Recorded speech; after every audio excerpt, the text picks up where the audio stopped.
उज्जैन में हूँ। हमारे सिर्फ गणपति के दर्शन के लिए जा रहे हैं। कल 4 हो चुकी थी। कल से हम लोग अष्टविनायक के दर्शन के लिए निकले हुए हैं। पूना से निकले थे, तो अभी जस्ट ट्रिप के लिए रेडी होकर के सुबह यहीं पे यात्री निवास में हम लोग स्टे कर लिया था। तीनों हैं तो जा रहे हैं, अभी दर्शन करेंगे। अंदर कैसा है वो दिखाती हूँ। आई मीन अंदर का गणेश जी का तो बिल्कुल अलाउड होता नहीं है फ़ोटोग्राफी और वीडियोग्राफी, तो प्रेमाइसेस का या जितना पॉसिबल होता है वो मैं कवर करके आपको दिखाती हूँ। तो ये सराउंडिंग्स है, आप देख सकते हो हमारे पीछे कितना अच्छा लग रहा है, ये देख सकते हो।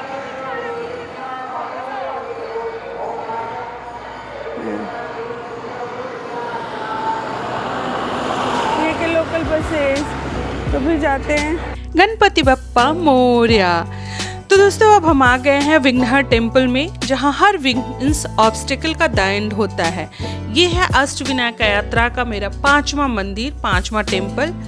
और मैं सोच रही हूँ कि अगर गणपति बप्पा यहाँ सबके विघ्न दूर करते हैं और हर किसी की विश पूरी करते हैं, तो आज इनसे कुछ एक्स्ट्रा विघ्न हटाने की रिक्वेस्ट करूंगी और अपने विश मांगूंगी कि जल्द से जल्द मिलियंस में व्यूज आने लग जाएं हमारे सारे वीडियोस पे, है ना? ऐसा मांगना चाहिए ना। यहाँ की दीपमाला को देखकर एक बात तो तय है, बप्पा के पास इलेक्ट्रिसिटी बिल भरने का कोई टेंशन ही नहीं होती है। इस मंदिर को विघ्नहर क्यों कहते हैं? सिंपल, क्योंकि यहाँ आने के बाद आपके सारे विघ्न यानी कि सारी प्रॉब्लम्स गायब, बिल्कुल कंप्लीटली गायब हो जाती है। बप्पा यहाँ सबकी रिक्वेस्ट सुनते हैं और अगर आप किसी से तंग हो तो उनकी भी शिकायत कर सकते हो और बप्पा उन्हें भी सीधा कर देंगे। ऐसे हैं हमारे बप्पा। इस मंदिर की हिस्ट्री भी बड़ी इंटरेस्टिंग है। यहाँ गणपति बप्पा ने विघ्नासुर को हराया था, एक ऐसा डेमोन जो हर जगह विघ्न ही क्रिएट करता था। इमेजिन अगर विघ्नासुर आज होता तो क्या क्या प्रॉब्लम्स क्रिएट करते, हमारे लिए विघ्न क्रिएट करते। सोचो। तो मेरे यूट्यूब फैमिलीज, मेरे दोस्त, आज का ये विघ्नहर टेम्पल विजिट यही खत्म होता है। हम लोग दर्शन बहुत अच्छे से हो गया हम लोग का, करके दर्शन वगैरह करके यहाँ पे आए हैं ब्रेकफास्ट करने, क्योंकि हम लोगों ने कुछ खाया, दर्शन किया था और प्राची का फास्ट भी था। तो आज प्राची सॉल्ट खाएगी, स्पाइसी खाएगी, तब एनर्जी उसका वापस आएगा। और आयुष एज यूजुअल कंफ्यूज कि उसे करना है कि खाना क्या है, इतना सारा बड़ा सा पेपर डोसा ऑर्डर करना और खाएगा बिल्कुल भी नहीं। चाट हम लोग का दर्शन बहुत अच्छा हो गया विघ्नहर्ता गणेश जी का, और मतलब 2 दिन से बहुत अच्छा दिन जा रहा है, मतलब बहुत डिवाइन फील कर रहा है। और अब दर्शन करने के बाद ब्रेकफास्ट करने आए हैं, और सबसे ज़्यादा इसलिए बहुत जल्दी भी है क्योंकि प्राची का कल फास्ट था, उसने कुछ भी नहीं खाया था, बस थोड़ा सा मुझे लगता है एक गुआवा खाया था उसने, और पूरे टाइम ऐसे ही थी, तो उसके एनर्जी लेवल बिल्कुल ही लो है। तो यहाँ आकर हम लोगों ने ढेर सारी चीज़ें ऑर्डर किया है, पोहा किया है, इडली किया है, एंड ऑफ कोर्स महाराष्ट्र का फेमस वड़ा पाव। अब हम लोग आ गए हैं 6th गणेश जी के दर्शन करने लेनेद्री में। तो यहाँ पे ऑलमोस्ट 300 स्टेप्स हैं, उसे चढ़ करके जाना है। गणपति बप्पा मोरया। तो दोस्तों विघ्नहर टेम्पल के दर्शन के बाद हम आ गए हैं छठे मंदिर के दर्शन के लिए, और ये डेस्टिनेशन है गिरिजात्मास टेम्पल। ये मंदिर अपने आप में एक एडवेंचर है, क्योंकि यहाँ आने के लिए आपको थोड़ा फिट होना पड़ेगा।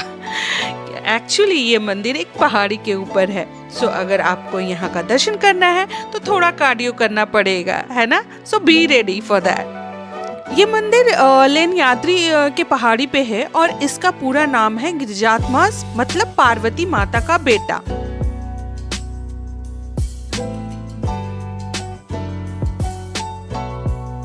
यहाँ की हरी भरी वादियाँ देखकर बॉलीवुड की किसी मूवी का लोकेशन लग रहा है और खुद को हीरोइन समझ रहे हैं, है ना? बस फर्क सिर्फ इतना है कि हमको कोई बैकग्राउंड म्यूजिक नहीं मिल पा रहा है। यहाँ की हिस्ट्री भी काफी अमेजिंग है। कहा जाता है कि माता पार्वती ने यहीं पे गणेश जी को पाया था आफ्टर सम हार्डकोर तपस्या।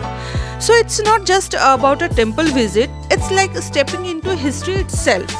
मंदिर का आर्किटेक्चर भी जबरदस्त है, एक रॉक कट टेम्पल और वो भी 30 केव के साथ। मतलब यहाँ काफी एडवेंचर भी है स्पिरिचुअल वाइब्स के साथ। इमेजिन ये पूरा मंदिर एक ही रॉक से बनाया गया है, मतलब एंशिएंट आर्किटेक्ट भी मल्टीटास्कर थे।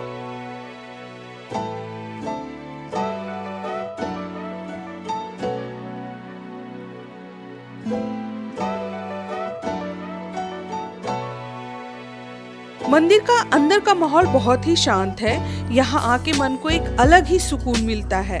लोग कहते हैं अगर आपके मन में कोई शंका है या इच्छा है तो यहाँ आके बप्पा को बताइए और वो जरूर सुनेंगे। प्लस ये मंदिर का व्यू एक बोनस पॉइंट है। पहाड़ियों का नज़ारा और हवाएं डेडली कॉम्बिनेशन है स्पिरिचुअल और नेचुरल पीस का। और अगर आप ट्रेक लवर हो तो आपके लिए तो जैकपॉट है।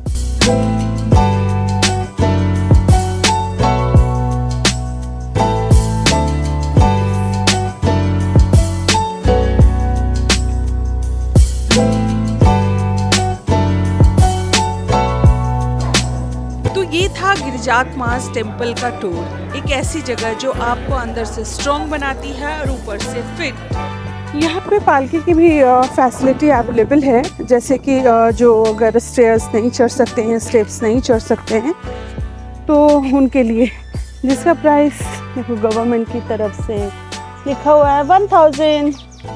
सबके नंबर भी हैं, आप देख सकते हो। बट इजी है, ऐसा कुछ है नहीं। रुक करके अगर करें, थोड़े थोड़े रुक करके तो जा सकता है। अरे ये प्रसाद वगैरह है। अभी बहुत अच्छा हम लोग का दर्शन हो चुका है। 6 कंप्लीट कर लिया हमने। अब जा रहे हैं पार्किंग की तरफ, वहाँ जा करके फिर निकलेंगे 7 में गणेश जी। अब यहाँ से हम सीधे जाएंगे अपने साथ में बप्पा का दर्शन करने, हमारे अष्टविनायक यात्रा का 7वां मंदिर। तो फिर अब चलो हमारे साथ 7वें मंदिर में बप्पा के दर्शन के लिए।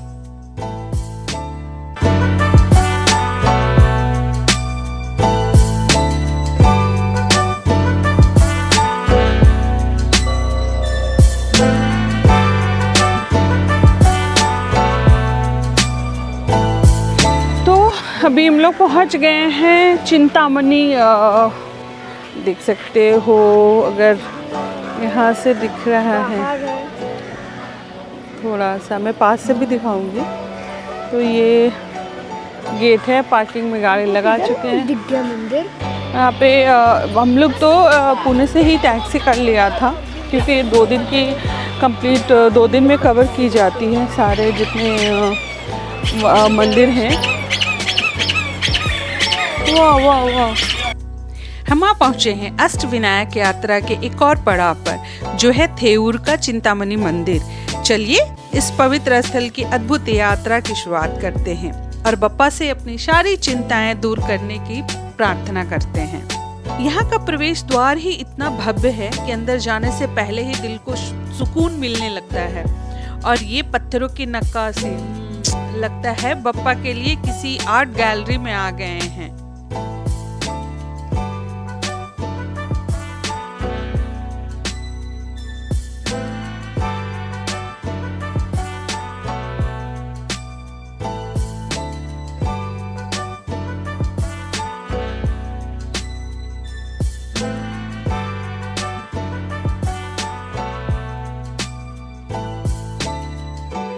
यहाँ का तालाब और ये सारे बागीचा मानो कह रहे हो। चलिए यहाँ बैठकर थोड़ी देर रिलैक्स करते हैं।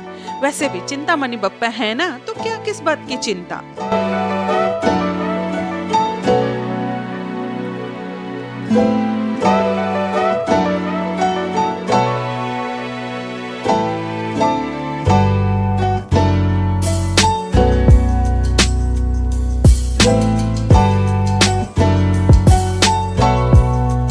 विराजमान हमारे चिंतामणि गणेश बप्पा के माथे पर जड़ा यह मणि हर भक्त की चिंता को दूर कर देता है। हम सोच रहे हैं काश हम भी कुछ ऐसा लगा लेते जो हमारे सारे टेंशन को गायब कर दे।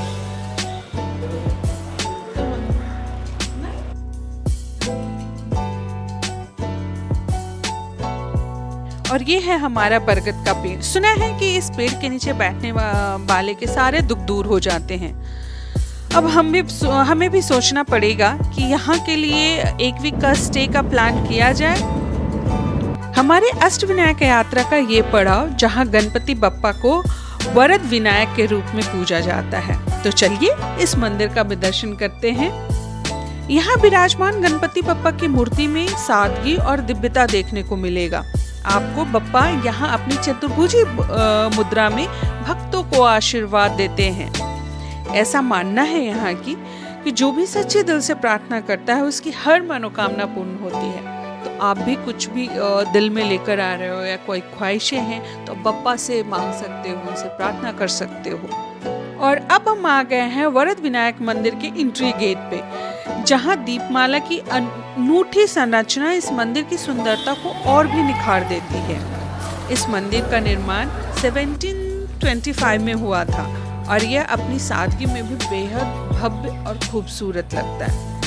वरदा विनायक टेम्पल को पेशवा रामजी महादेव विवालकर ने 1725 ईस्वी में बनाया था। इस मंदिर में गर्भगृह में जाकर पूजा अर्चना किया जाता है।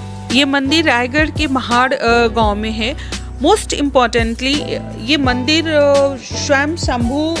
स्वयं अवतरित हुए हैं। भगवान की मूर्ति एक लेक में मिला था 1690 में और ये सबका मानना है कि यहाँ जो दीपक है वो 1892 से निरंतर जल रहा है। मंदिर के आसपास आपको बाजार भी मिलेगा, जहाँ से बप्पा के लिए फूल, मिठाई और अन्य पूजा की सामग्री आप ले सकते हैं।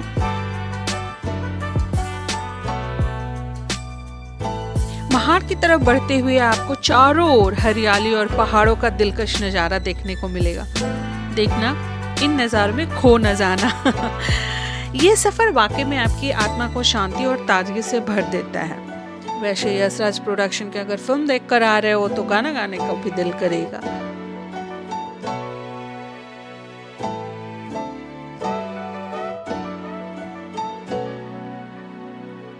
यहाँ की दीपमाला को देखकर एक बात तो तय है, बप्पा के पास इलेक्ट्रिसिटी बिल भरने का कोई टेंशन ही नहीं होती है। तो दोस्तों, ये थी हमारी यात्रा महाड़ के वरद विनायक मंदिर की।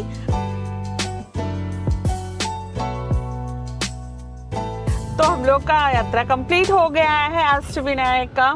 कल मॉर्निंग में स्टार्ट किया था, फिर नाइट में हमने स्टे किया ओजर में, ठीक है। और जेड ना, हाँ ओजर, ठीक है। महाराष्ट्रियन नहीं है तो थोड़ा सा तो वो प्रोनाउंसिएशन डिफरेंस आएगा ही आएगा। तो और अभी हमारा लास्ट हो गया, तो हम पुणे वापस जा रहे हैं। करने के बाद हम लोगों ने पेट पूजा भी कर लिया है, काफ़ी खा लिया है। मेरे को तो ओवर ईटिंग हो गई है। लंच भी बहुत हेवी किया था और वड़ा पाव देख करके कंट्रोल नहीं हुआ, तो हम तो वड़ा पाव भी हमने खा लिया है। अब घर पे डिनर के लिए सोनी ने पूछा कि बनाओ या ना बनाओ, तो मैंने उसको बोला कि 1 घंटे बाद बताऊंगी कि वड़ा पाव जब हमारे पेट में जाएगा तो लिटरली मतलब स्पेस बचता है कि नहीं बचता है, वो सोच करके उसके अकॉर्डिंग मतलब उससे बताएंगे कि खाना खाएंगे कि नहीं खाना। वैसा लगता है कुछ ना कुछ तो खाएंगे ही ज़रूर। और कल मिडनाइट मंचिंग वो तो होगा ही होगा, मुझे पता है। और अभी ये नहीं पता कि मिली है या मिली चली गई है, क्योंकि मैंने पूछा नहीं। अगर होगी तब तो मज़ा आएगा, प्राची को मज़ा नहीं आएगा पर मुझे मज़ा आएगा। यस, नहीं वो ठीक है, अच्छी है, बट फिर भी मेरे को उसके साथ खेलना बहुत अच्छा है। और प्राची का तो खैर डरती है, मतलब बहुत ऐसा होता है। तो अब बहुत मतलब खेलने लगी है।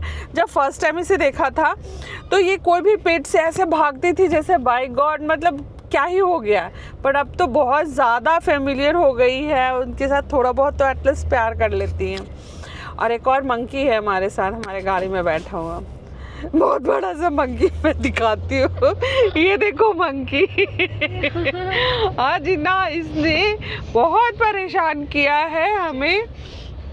फोर्ट पे इतना जंप किया है सारे मंकीज के साथ में, है ना मंकी? क्यूट है, क्यूट। और यहाँ का वेदर का क्या ही कहना, बारिश सुबह से बारिश ही हो रही है। ऐसा लगता है ना कोई पार्सल लेकर के जाने का होता तो हम लोग पार्सल लेकर चले जाते हैं। ये वेदर मतलब थोड़ी भी इसकी जितनी आज बारिश हुई है ना उसका 20% भी अगर दिल्ली में हो जाए, वैसे मतलब ये भी है अगर इतना बारिश हो जाएगा ना तो दिल्ली में सब जगह मतलब वाटर लॉगिंग हो जाएगा और कहीं भी कोई निकल नहीं सकता क्योंकि वहाँ पे ट्रैफिक जाम हो जाता है एक्सट्रीम लेवल पे। थोड़ी सी भी बारिश होती है और दिल्ली बेहाल हो जाता है। बट क्या कर सकते हैं, रहना दिल्ली में ही है। मतलब दिल्ली वाले होकर के दिल्ली की बुराई कर रही हूँ, बुराई नहीं कर रही हूँ, फैक्ट बता रही हूँ। तो आप ऐसा कुछ मुझे मेरी खिंचाई मत करना टांग कि ऐसे बोल रही है। बट ये फैक्ट है, दिल्ली में मतलब बारिश में ऐसा हो जाता है। यहाँ बहुत अच्छा लग रहा है। तो अभी तो हम लोग 1 वीक तो ऑलमोस्ट हैं महाराष्ट्र में, तो मज़े करेंगे। उसके बाद रोस्ट होने के लिए फिर से वापस दिल्ली जाएंगे, है ना? यस। एंड तो हमारी प्राची बताइए इसको कैसा लगा, क्योंकि हम लोगों ने डिसाइड किया था कि मंदिर सबसे पहले आकर के सारे मंदिर करेंगे और फास्टिंग में इसने कल किया है इसने सारा कंप्लीट। सोचो 2 days अभी फाइनली वी कंप्लीटेड क्या अष्टविनायक दर्शन। एक्चुअली ऐसे यहाँ पे कहते हैं, गूगल पे भी मैंने जब देख रही थी थोड़ा रिसर्च कर रही थी, रिसर्च क्या मतलब जस्ट जानना चाह रही थी, तो कहते कि ये अष्टविनायक 2 दिन में ही कंप्लीट कर, 2 दिन में मतलब कंटिन्यूएशन में कंप्लीट किया जाता है। ऐसा नहीं कि आपने 2 या 3 करके फिर घर वापस आ जाओ और फिर करो। इट्स काइंड ऑफ 4 धाम यात्रा जब हम लोग करते हैं ना, यमुनोत्री, गंगोत्री, केदारनाथ और बद्रीनाथ, तो सिमिलर ये है यहाँ का अष्टविनायक का, ऐसा गूगल पे है। और लोग का मान्यता है जो यहाँ रहते हैं, जो महाराष्ट्र के हैं, तो उन लोगों के अकॉर्डिंग ये बातें मैं बता रही हूँ, क्योंकि मैं मतलब सारे मंदिर की काफ़ी पुरानी, काफ़ी प्राचीन मंदिर है ये सभी के सभी, तो ओब्वियसली इसकी फैक्ट्स एंड जो चीज़ें होती हैं ये हम इंसाइक्लोपीडिया के ऊपर ही जो बेस्ड ऑन है वही बता सकती हूँ, क्योंकि मैंने देखा नहीं है। ओब्वियसली कुछ मंदिर तो 1st सेंचुरी से हैं, तो जो भी हमारे हिस्ट्री में चला आ रहा है, जो लिखा हुआ इनग्रेव्ड है, तो उसके अकॉर्डिंग ये सारी बातें मैं आपको बता रही हूँ, है ना? सो आज का ब्लॉग ऑलमोस्ट हम यहीं एंड करेंगे। अगर बीच में कुछ इंटरेस्टिंग मिलेगा तो फिर दिखाऊंगी, नहीं तो फिर मिलेंगे नेक्स्ट ब्लॉग के साथ, नेक्स्ट जगह, नई जगह। तो till then stay tune, keep watching and subscribe करना मत भूलना।